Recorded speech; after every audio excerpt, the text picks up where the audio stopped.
questions. I'll keep going on these. A lot of these might be repetitive, so. I understand. What are your duties and responsibilities? So my primary duties as a social worker is every day I come in, log into our computer system, and I start receiving those reports. I review any reports that have come in from my veterans since the previous day to see what's changed. They answer questions that are tailored to their specific needs. If they have anxiety or depression, those questions that they answer on their health check every day are based on that type of an issue. If it's on substance use disorder, it asks them questions about, have you had any urges or cravings? Have you had anything to drink? Have you had anything to use? But the questions are tailored specifically for their needs. And I review those, and if there's anything out of the expected range, then those are the ones I call first. Oh, wow. If there's no response, if the veteran didn't answer the questions for that day, or it's been a couple of days since they've answered the questions, then they take a priority, and I call them to find out what's going on. People dealing with mental health issues sometimes don't want to answer the questions when they're not feeling well. They're embarrassed by how they might answer, and so they just avoid answering at all.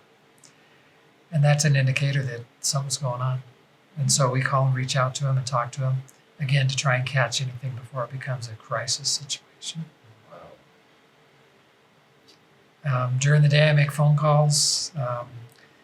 I'm continually assessing their needs, adjusting their treatment goals while they're working with us, calling other parts of the hospital to coordinate care with their primary care providers, with the pharmacy to help with refills on medication, with prosthetics to make sure that they have durable medical equipment that they might need, like a wheelchair or walker, things like that.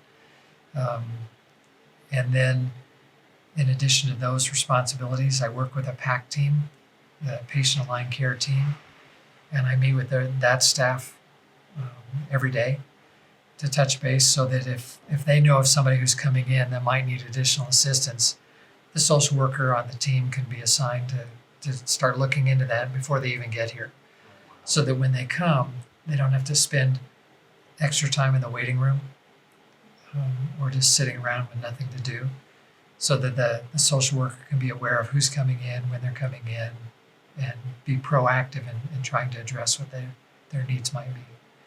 Maybe there's something they're following up with from last time they were here, but the social worker can plan that into their day and be available when the veteran is scheduled to be here.